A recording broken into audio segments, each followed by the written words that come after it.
Alright, so Saturday has come once again, so it is time for a new episode of MLP. And this episode is episode 17 of season 9, and is called The Summer Sun Setback. Now, just looking at the wiki page on the MLP wiki for this, even though it looks like Celestia and Luna are going to be heavily featured in it, it doesn't really look like it's going to be all that interesting. But then I read a little bit of the synopsis, and apparently Grogar is also supposed to be in this episode. And I'm pretty sure a good chunk of you know how I feel about Grogar, about how he pretty much steals the show, much like Tempest did in MLP the movie. He's just so intimidating. I just really want to see what he does in the finale or just later into the season. But I guess this is one of these occasions, so that automatically gets me more excited to see what happens in this episode.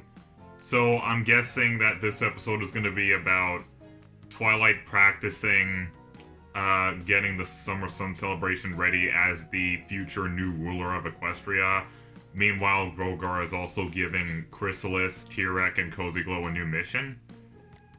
I don't know if I just pretty much guessed the entire plot of the episode or not, but I just really want to see what happens, so without babbling more, without further ado, let's get this show on the road. Twilight Sparkle may be the worst, but she does know stuff. She once said the archives in Canterlot has a restricted area. Celestia and Luna love to hoard information for themselves. If there's an answer, it's there. My triumphant return to Canterlot? I see. So are they going to the restricted section first introduced in the Forgotten Friendship? Because if so, that sounds interesting.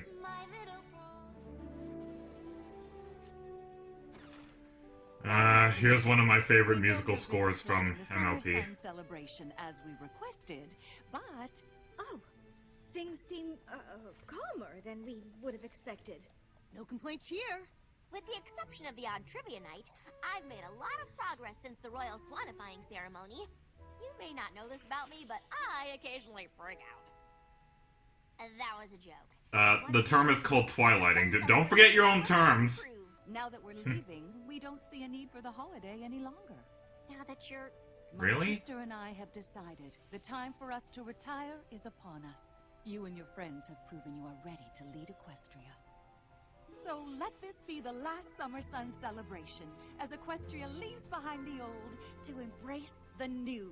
Am I the only one who thinks this is kind of an odd coincidence that this is coming out around the time where we had the last BronyCon? How are you feeling about all this? Is this somewhat meant to be like a reference to that? Send you into full freaky outy mode. I'm actually fine, but if this is going to be the last Summer Sun celebration, I want to make sure it's the best celebration ever. Is Songbird Serenade coming back? Just kidding. With your help, I know we've got this. Oh, character growth is so boring. I'm not gonna sing. Why, at least I'm not gonna a sing. note card?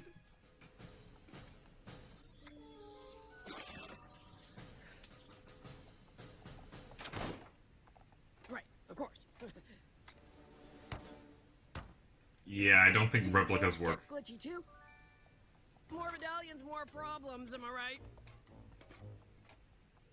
They've increased security into the castle.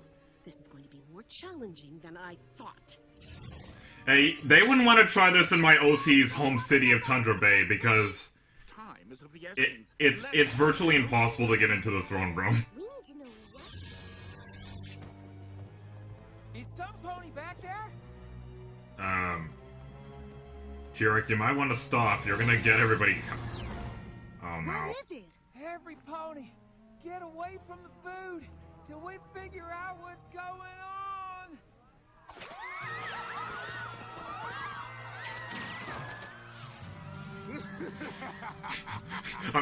I know this is bad, but I'm getting flashbacks to how everybody in Clutown reacted to Capra saying they're infected with Petstellus coloratus. I'm not built for high-pressure situations. Golly. Sounds like you need some help. Wait, what? Some ponies organize- Wouldn't he recognize her? I mean, wouldn't the news of what she tried to do be all over Equestria? Okay, whatever. How are they not gonna get caught, though? The flaming sky fireworks. That is the weirdest face angle for Rarity I've ever seen. Pride in what we do. These last-minute changes aren't too challenging, are they? The The more challenging, the better.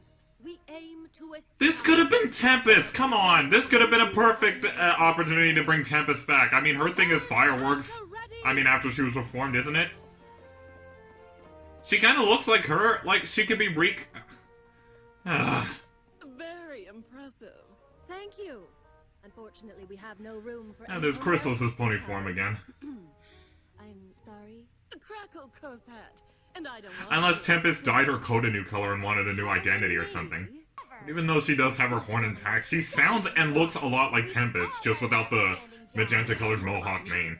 But, we don't know what to do now that everything's all ready. I guess I was too organized. I'll try to come up with a few last-minute errands for you before sunrise. By then I would have seen and heard the... Explain to me why we didn't tell her the truth. Well, Twilight is finally learning not to let her stress get the better of her. If she finds out Yeah, but everything still... it could be devastating. Oh, she would be so upset. She'll totally freak out. Well, what do y'all It's suggest? called Twilight again. Okay, you're forgetting... Everybody's forgetting that term now. Fine, necessary. I guess we'd need a miracle. We have a miracle, don't we? I suppose I could fix everything. But isn't the real miracle here the miracle of teamwork and character growth? Is it odd that I say that Discord would actually make a better spiritual being than someone like God or Jesus? Twilight needs Or any religious spirit for that matter? We can fix this. I'm not kidding when I say that. I would honestly rather have Discord. Even though he is chaotic, he seems like a nice guy. Best road trip ever!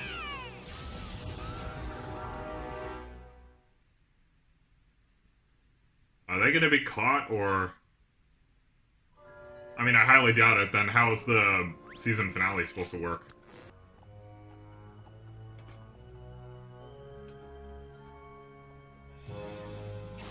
Yeah, wouldn't he recognize... Okay, that guard has the worst reflexes ever.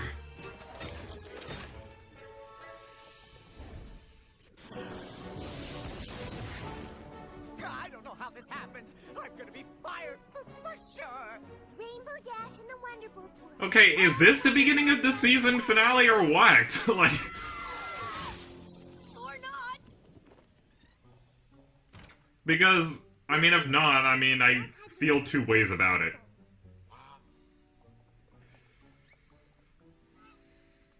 Aiming for perfection. We've set our sights higher. Higher than perfection? Higher than putting on a... She also looks like she could be Sunset Shimmer's mother. But you were so excited before. What changed?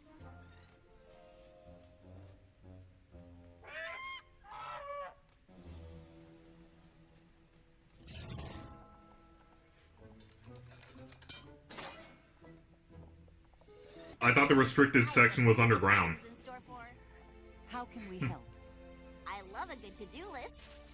So tell me exactly what happened so we can figure out exactly what to do to fix it. I don't know why that got a chuckle out of me.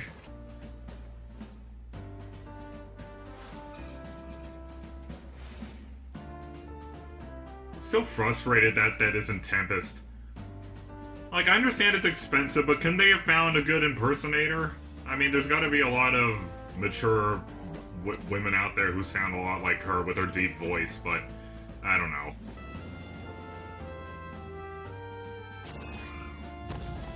Yeah, the back of her mane somewhat looks like Tempest's magenta-colored mane. It's almost the same color magenta as well.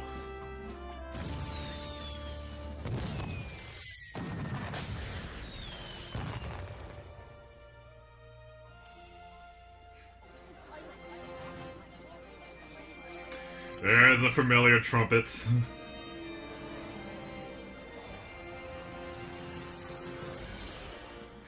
You managed to do it without saying, "Does any pony need any tape this time?" Always been a reminder not to fear the night, for there is always a new day to look forward to. But as we look towards Equestria's future, I am sad to say that today will be the last Summer Sun celebration. Because I see us as a BronyCon attendees when I see the ponies gasping. there are two... A brand new holiday? You're my kind of princess! I'm just glad we pulled it off. About that, we just wanted to say we're real sorry. You did tell us you'd changed. Yeah, but As your friends, what are we should have trusted what you. are our villain 3 doing right now? Not gonna freak out? We'll believe you. Good, because I'm sure there's gonna be plenty of things I'll need my best friends. Oh, no more twilighting out. I mean, I guess it is for the best. You know, It really was super easy to get all those Earth ponies and Pegasi and unicorns to turn on each other. It was, wasn't it? Now that is something to think about. Okay, are they gonna try to do what the Sirens pulled off in Rainbow Rocks? My. I have quite the number of thoughts about this one. And one of the first things I want to tackle regarding this episode is the positives and the negatives of trying to do 2 things at the same time. Clearly in this episode, the main 6 are preparing for the last Summer Sun celebration. Twilight is going through some very good character development, which I'll also get to. While Cozy Glow, Tirek, and Queen Chrysalis are trying to sneak into the restricted section of the Canterlot Castle while also having some fun and wreaking havoc amongst the festival. I'm gonna go over the one positive that comes with trying to do this. It gives you this nice, dark feeling of there's danger looming around the corner. However, I feel that this also could have fit well in the finale, but I'll also get to something like that. But that is the positive of trying to do both things at the same time. It really emanates that sort of danger, and it pushes the main 6, you know, with the motivation to get through it and just persevere as to where the festival turns out to be successful. However, the negative of doing this is there's a small sense of inconsistency in this episode, because it feels like, okay, one moment we're focusing on the festival, okay, the next one we're focusing on Cozy, Tirek, and Chrysalis trying to get to the restricted section. Like, remember, I did say there was a positive with this, but at the same time, it sort of breaks the consistent feeling that you get with this episode. There are times where I believe that this episode could have worked if it was only about the main 6 setting up the Summer Sun celebration, because if it was just that, this would have been a pretty decent entry, and it still is. But I'm just saying that trying to do both of these critical things at the same time kind of feels like it could have been separate episodes. But that's just me, but that's just personally what it felt like. Now let's talk about Twilight's character development. Wow. I would say that it feels sort of rushed, because to some it may feel like her development just sprung up out of nowhere, but you know what, I think some time has passed since the season premiere and throughout the crucial episodes, and it is believable that by now Twilight would have developed a strategy and tried to keep calm a lot more. And if this means no more twilighting out, that's sad for me, because I thought it was cute, but It's probably for the best. I've said this before, but it is truly, it gives you that sort of humbling feeling to see a character in a show you like, or your most favorite character in that show, come a long way in terms of character development. It's almost like watching a good friend of yours grow, sort of. You know what I mean? It's like watching something that you have personal and emotional attachment to grow up and change in positive ways. I think it's the same feeling that parents of children that they really love get as well. And it is why it really hurts them when a day comes where it's time to let them go and go out into the world and be independent. Now, something that I obviously said during the reaction sequence of this video that I want to emphasize on more here is the fact that this is the last Summer Sun celebration kind of makes me feel like this is just a theory, but it kind of makes me feel like the writers might have actually known that the last BronyCon will have just taken place by the time this episode came out. And I guess they wanted to sort of make their own sort of reference to that happening, because the way all the ponies reacted to Twilight saying this will be the last Sun celebration was very similar to how we reacted at not just the 2018 announcement that next year, aka this year that just happened, was going to be the last one, but I get flashbacks to all of the people who reacted when they heard one of the guys at the opening ceremony say, now I'm just gonna get the elephant out of the room. This is gonna be the last BronyCon, and everybody's like, no! And then one guy shouts, don't remind me! So, I see a lot of us in the audience of the ponies of the Summer Sun celebration. And I don't know if the series is true, but if it is, I really gotta give props to the writers for throwing that in, because we can all definitely relate to that audience. And I guess Twilight's saying that this holiday is going to be converted into somewhat of an appreciation day for the two princesses. I guess that's supposed to be similar to Panelist and just the people at BronyCon saying, but the memories, those can never be taken away from us. We can always show our love for the legacy that came with it by making tributes, or even just talking about it. So, that is one of the things that I like about this stuff. Even if this theory may not be true or not, maybe this is just purely coincidental, but if it is, to the MLP staff, just thank you. Just thank you for making something that a lot of us who were devastated by BronyCon ending, something that we can relate to. Now let's talk about that little nitpick that I said with that one character who was the leader of the fireworks committee, I guess. That could have been Tempest Shadow, or Fizzlepop Berry Twist, her real name. Because by the end of MLP the movie, we clearly see that she has a talent with creating fireworks with her broken horn.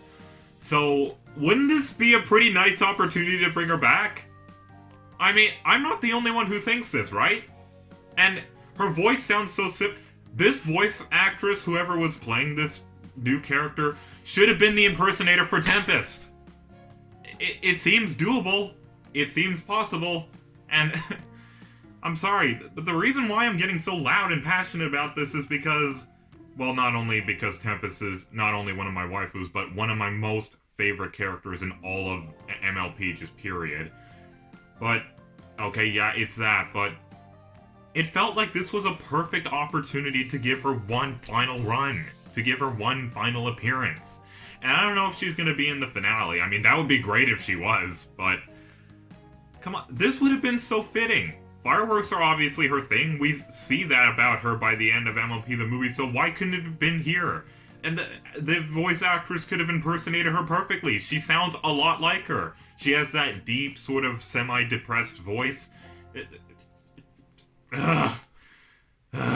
And yeah, that is one of the small things I'm probably going to deduct from the 10 out of 10 power ranking, because usually I would leave stuff like this alone, and a lot of you are thinking, okay, well then why did you excuse it when they couldn't bring Princess Skystar or Queen Novo back for the Surf and or Turf episode in Season 8?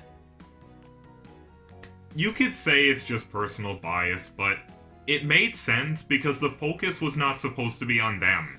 It was supposed to be on Terramar and him just finding a place. The whole thing that the CMC was supposed to be solving. So there it felt understandable, but this, it felt like we had enough time to have one more small appearance from Tempest. And this could have been a perfect time to bring her up, because that leader of the fireworks people's interest aligned with hers. And the voice actress would have been perfect to impersonate Emily Blunt. So, okay, now, it happened. It is gonna make me give a small deduction to my 10 out of 10 power ranking, but I'm just saying it was a missed opportunity.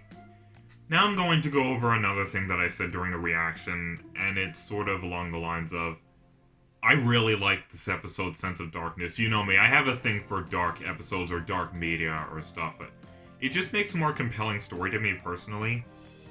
And you'll see that a lot whenever, I don't have a release date for it, but whenever I get done writing the chapter book for my OC's backstory and you are introduced to all the characters surrounding him, all the family and friends, and his home city of Tundra Bay, located in the Arctic, hours above north of Yakistan, you'll see that there's a lot of that in my story. There's a lot of darkness. Other than all the controversial topics it goes over, there's a lot of darkness in the story. So when that comes out, and if any of you are interested in reading it whenever I release the audiobook for it, which I will be uploading on this channel in the distant future, you will see that I obviously have a thing for dark things. I have a thing for dark stories. They're compelling to me, and I obviously want to emulate that. However, I feel that this episode feeling pretty dark I'm not saying it will, but I'm getting a feeling that it might cost the finale a little bit of that thunder. I'm hoping that's not going to be the case, but I feel that a lot of effort has been put into here. I feel like it's going to be one of those cases where a lot of effort will go into one thing, but it'll be more lackluster in the other thing, if you know what I mean. I'm pretty sure this is not going to be so, but for some reason with how this episode goes, it kind of has me worried. But I will say that them successfully getting the book for the bell on how it works, that does make me excited for what's going to be happening in the finale. It makes me wonder if we're ever going to see Tyrek or the Villain 3. I don't know if people call him that, but I'm going to call him the Villain 3. I don't know if we're ever going to see another singular episode with them again before the finale. If not, this seems like a pretty good build-up. I don't know if episode 24, which is usually the episode before the finale, is going to have a cliffhanger, much like some other seasons did. But this episode just really has me more curious on how the finale is going to go. And I really hope that the amount of effort that was obviously put into this episode doesn't cost the finale being good. I hope this doesn't cause the finale to feel underwhelming. And on an off note here, I did think the final battle with King Sombra in the premiere was kind of underwhelming. It was nice to watch and all, it was pretty epic, but am I the only one who felt that it was kind of... It happened, he's gone, so... But I'm hoping that the finale doesn't suffer the same fate. I mean, this is a show we have all held to our hearts for almost a decade at this point, for all of the OGs who have been around since the 2010 days of the Brony fandom. I only joined around the time of the Alicorn Twilight riots in 2013. I joined when Equestria Girls was new. So, I'm not that much of an OG, but I have been around for almost over 7 years at this point. But a show like this that we all love, a show that helped us build such an amazing fandom, helped us make some of our bestest friends, and even helped us find our destiny. Some of us are artists, some of us are music writers, some of us are animators, some of us are all of these things. So a show that impacted a lot of people's lives in that way deserves the send-off it deserves. And I know this is something I should be saving for later, but I feel I should say it here, given that I'm on the subject.